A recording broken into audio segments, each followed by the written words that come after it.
ಪೂಜ್ಯರ ಆದೇಶ ಮತ್ತು ಸಂಘದ ವಿನಂತಿ ಏನಿದೆ ಅಂತಂದ್ರೆ ಹಲವಾರು ವರ್ಷಗಳಿಂದ ಏನು ಬೇಡಿಕೆ ಇದೆ ಆ ಬೇಡಿಕೆ ತಹಸೀಲ್ದಾರ್ ಮುಖಾಂತರ ಆಯಾ ಘಟನ ಆಯಾ ತಾಲೂಕಿನ ಮುಖ್ಯಸ್ಥರಾಗಿರುವಂತಹ ತಹಸೀಲ್ದಾರ್ ಮುಖಾಂತರ ಮನವಿ ಕೊಡಬೇಕು ಅಂತಕ್ಕಂಥ ಆದೇಶ ಇದೆ.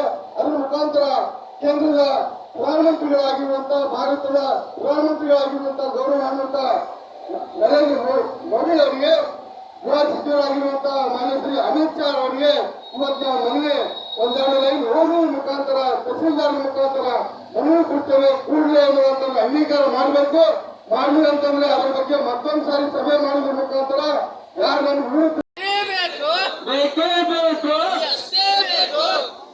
ಇಲ್ಲಿವರೆಗೆ ಕಮಲಾಪುರ ತಾಲೂಕಿನ ಎಲ್ಲ ನನ್ನ ಕುರುಬ ಸಮಾಜದ ಬಂಧುಗಳಲ್ಲಿ ಮನವಿ ಮಾಡ್ಕೊತ ಇಲ್ಲಿವರೆಗೆ ಗುಲ್ಬರ್ಗಾ ಜಿಲ್ಲೆಯ ಅಧ್ಯಕ್ಷರಾದಂತಹ ಶ್ರೀ ಗುರುನಾಥ್ ಪೂಜಾರಿ ಅವರು ಹಾಗೂ ಜಿಲ್ಲಾ ಡೈರೆಕ್ಟರ್ಗಳು ಹಾಗೂ ರಾಜ್ಯ ಅಧ್ಯಕ್ಷರುಗಳು ಎಲ್ಲರೂ ಇಲ್ಲಿವರೆಗೆ ಬಂದು ಈ ಎಫ್ಟಿ ಹೋರಾಟಕ್ಕೆ ಬೆಂಬಲವನ್ನು ತೋರಿಸಿದ್ದಾಗಿ ಅವರಿಗೂ ಕೂಡ ಧನ್ಯವಾದ ಹೇಳ್ತಾ ಇದ್ದೀನಿ.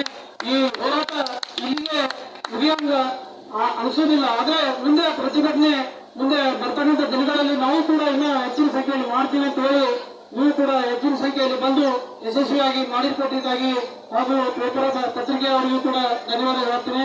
ಅದೇ ರೀತಿ ನಮ್ಮ ಪೊಲೀಸ್ ಸಿಬ್ಬಂದಿಗಳಿಗೂ ಕೂಡ ಏನೇ ತಪ್ಪಾದರೂ ಕೂಡ ನಾವು ಸಭೆ ಮಾಡಿಕೊಟ್ಟಿವಿ ಮೇಡಮ್ ಅಂತ ಹೇಳಿ ಅವರಿಗೂ ಕೂಡ ಈ ಸಂಘಟನೆಗೆ ಯಶಸ್ವಿಯಾಗಿ ಮಾಡಿಕೊಟ್ಟಿರ್ತೀವಿ ಅವರು ಕೂಡ ಧನ್ಯವಾದಗಳನ್ನು ಹೇಳ್ತಾ ನಾನು ಯಾರ ಮಾತಿಗೆ ವಿರಾಮ ಕೊಡ್ತೀನಿ. ವೀಕ್ಷಕರೇ, ಈ ವಿಡಿಯೋ ನಿಮಗೆ ಇಷ್ಟ ಆಗಿದ್ರೆ ಈ ಕೂಡಲೇ ಸಬ್ಸ್ಕ್ರೈಬ್, ಕಮೆಂಟ್, ಲೈಕ್ ಮಾಡಿ ಹೊಸ ವಿಡಿಯೋಗಳನ್ನು ಮಾಡಲು ಬೆಂಬಲವನ್ನು ನೀಡಿ.